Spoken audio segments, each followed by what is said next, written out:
दोस्तों सुज़लॉन एनर्जी की बात करें तो स्टॉक में आज फिर से गिरावट हो गई। स्टॉक वहीं पर आ गया जहां से इसने शुरुआत की थी कल।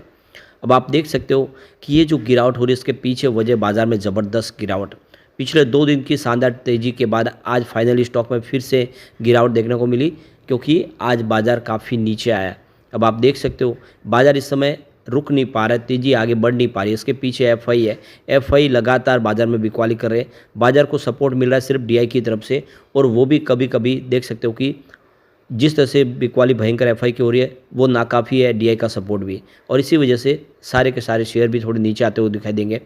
लेकिन इसके बीच में भी सुज़लॉन के लिए कुछ अच्छी खबरें निकल के आ रही है, जिनको हम इस वीडियो के माध्यम से डिस्कस करेंगे और जानने की कोशिश करेंगे क्या इस समय इस गिरावट का फ़ायदा उठाया जा सकता है।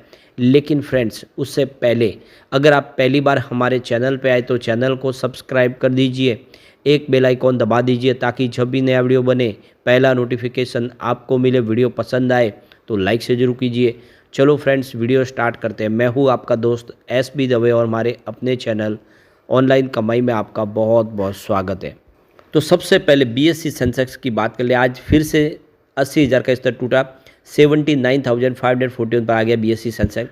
836 पॉइंट की बड़ी गिरावट देखने को मिली, यानी कल जो तेज़ी बनी थी वो सारी काफुर हो गई। आज 1.04% की गिरावट देखने को मिली। फिलहाल बाजार में नरमी का वातावरण बना हुआ है और इससे बड़ी गिरावट हुई है निफ्टी एनर्जी में।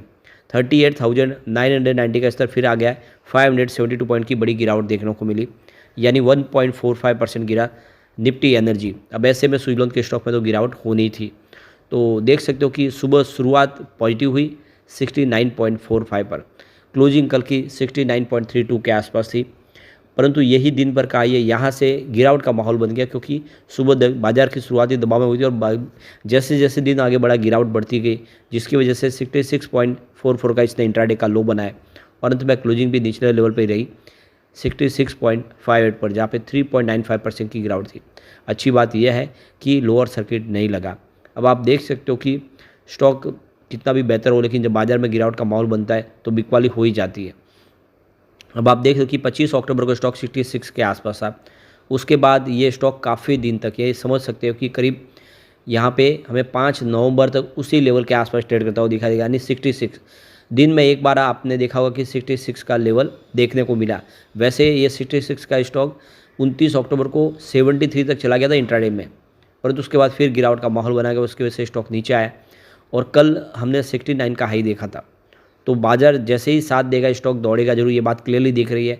और 66 का एक सपोर्ट है जिसके नीचे स्टॉक अभी फ़िलहाल जाता हुआ दिखाई नहीं दे रहा है। बार बार इस सपोर्ट को ये टच करता है और यहाँ से इसको फिर से एक बाउंस बैक की संभावना बन जाती है।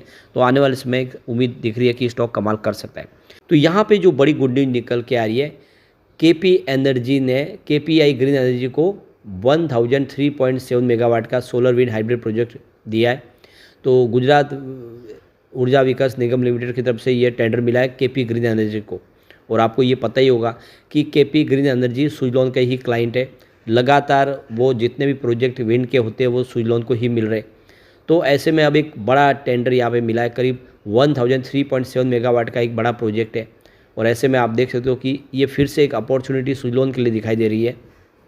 तो कंपनी ने अलग अलग 3 टेंडर्स के माध्यम से देख सकते हो कि गुजरात के अंदर काफ़ी बड़े प्रोजेक्ट हासिल किए। हाइब्रिड प्रोजेक्ट है जिसमें आने वाले समय देख सकते हो कि सुज़लॉन के लिए भी कुछ अपॉर्चुनिटी दिखाई देगी। इसके अलावा भी अगर आप देखें तो यहाँ पे एक सोलर विंड हाइब्रिड प्रोजेक्ट और मिला है, और वो ये मिला है देख सकते हो कि जूनिपर ग्रीन को, और साथ में दूसरी और कंपनियाँ इन्फिनिटी और सनश्योर।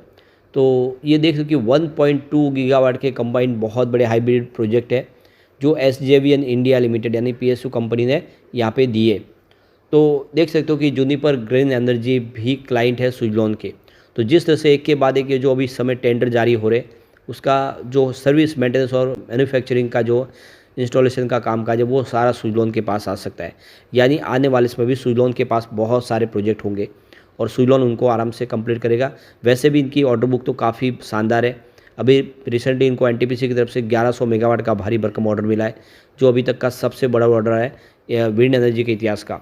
ऐसे में अब सुज़लॉन के लिए ये जो रहा तो आसान है, सिर्फ बाजार का साथ नहीं मिल पा रहा है। इस बार रिजल्ट भी कंपनी ने बहुत ही बेहतर दिया है। यहाँ पे बात कर ले अगर हम कंपनी के रिवेन्यू की, तो 2.09 थाउजेंड करोड़ का कंपनी ने टोटल रिवेन्यू बताया है, जिसमें हमें 47.68% की ईयर ऑन बेसिस पे शानदार जंप देखने को मिली।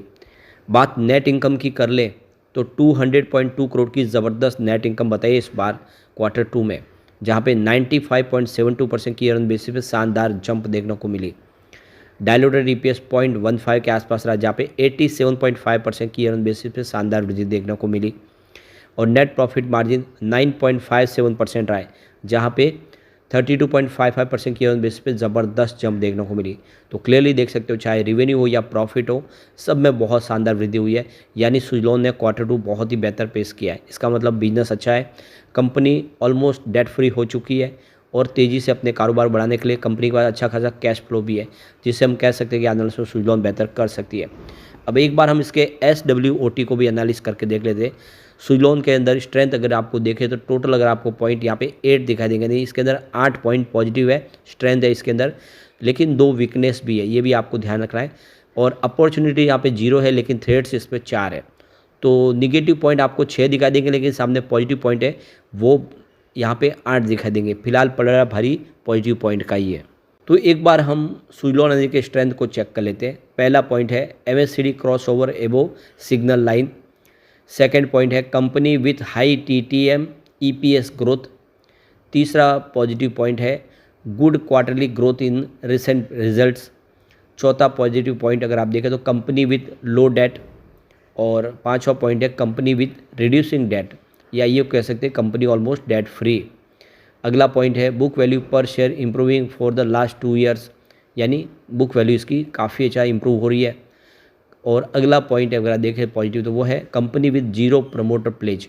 कोई भी गिरवी शेयर नहीं, सारे गिरवी शेयरों को छुड़ा लिया गया है। फिलहाल एक ही चिंता है कि अभी प्रमोटर ने अपनी होल्डिंग काफ़ी नीचे रखी, उसको बढ़ाया नहीं है। अगला पॉइंट पॉजिटिव वो है FI FPI और institutional investor increasing their share holding, यानी क्वार्टर दर क्वार्टर FI का और इंस्टीट्यूशनल इन्वेस्टर की होल्डिंग बढ़ रही है। तो ये इसके पॉजिटिव पॉइंट है। कुछ थ्रेड्स भी है, इसको देख लेते हैं एक बार। तो promoter decreasing their share holding, यानी क्वार्टर दर क्वार्टर कुछ शेयर होल्डिंग कम हो रही है। इसके पीछे वजह यह भी है कि प्रमोटर ग्रुप में छोटे छोटे बहुत सारे यहाँ पे आपको शेयर होल्डर जो कभी कभी अपनी बिकवाली कर देते हैं। इस वजह से ये गिरिस्तांती परिवार की तरफ से कोई भी यहाँ पे आपको अपनी बिकवाली करता हुआ दिखाई नहीं देगा, बल्कि प्रमोटर ग्रुप में दूसरे कुछ है, वहाँ से कुछ होल्डिंग कम होती है। अगला पॉइंट है companies with growing cost year on year for long term projects.